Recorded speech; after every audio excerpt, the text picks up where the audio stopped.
పాత్రను ఆహారంగా పాత్రగా అనుగ్రహించాడని, తరగని ఆహార పాత్రను అనుగ్రహించాడని, ఇది ప్రతిరోజు ఉపరిమితమైన ఆహారాన్ని నిరంతరం అందించే పాత్ర. ద్రౌపది స్వయంగా ఆ రోజు భోజనం పూర్తి చేసిన తర్వాత మాత్రమే ఆగిపోతుందని, పాండవుల వనవాసంలో పూర్తయ్యాక సూర్యభగవానుడు ధర్మరాజు తపస్సు చేసి తిరిగి తన అవసరం అయిపోయింది కనుక పూర్తయింది కనుక 18 రోజుల కురుక్షేత్ర యుద్ధం పూర్తయ్యాక పాండవులు రాజ్యం తిరిగి రావడంతో పాండవులు అనేక ఆలయాలు నిర్మించి దర్శించుకొని సమయంలో కోనార్క్ సూర్య దేవాలయంలో సూర్యభగవానునికి ఆలయంలోనే అక్షయ పాత్రను సూర్యునికి తిరిగి ఇచ్చినట్లుగా కొన్ని పురాణాల్లో చెప్పడం జరిగింది.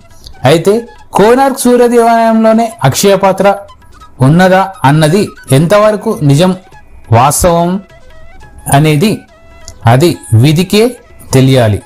అలాగే ఆ సూర్య భగవానుడు అక్షయ పాత్రను తిరిగి తీసుకొని అది ఎక్కడ ఉన్నది అనేది ఇప్పటికీ రహస్యంగానే ఉండిపోయింది. అక్షయ పాత్ర ఉన్నది అన్నది ఎంత నిజమో అనేది మహాభారతంలో పాండవులు అతని సైనికులు కొన్ని వేల మంది బ్రాహ్మణులకు ఆహారాన్ని వడ్డించిన పాత్ర అక్షయ పాత్ర. ఇది స్వయంగా శ్రీ మహావిష్ణువు అవతారమైన శ్రీకృష్ణుడే ఇచ్చాడు ద్రౌపదికి అని చెబుతుంటారు కొన్ని కథలలో. మరికొన్ని కథల్లో ధర్మరాజు తపస్సుకు మెచ్చిన సూర్య భగవానుడు ధర్మరాజుకి సూర్యుడు ప్రసాదించాడుగా చెబుతుంటారు. ఇది అక్షయ పాత్ర యొక్క కథ. Thank you for watching friends. మరిన్ని ఇంట్రెస్టింగ్ వీడియోస్తో మళ్ళీ మీ ముందుకు వస్తాను. అంతవరకు సెలవు. మళ్ళీ కలుద్దాం. మీ లక్ష్మణ్, SM లక్ష్మణ్ టాక్స్.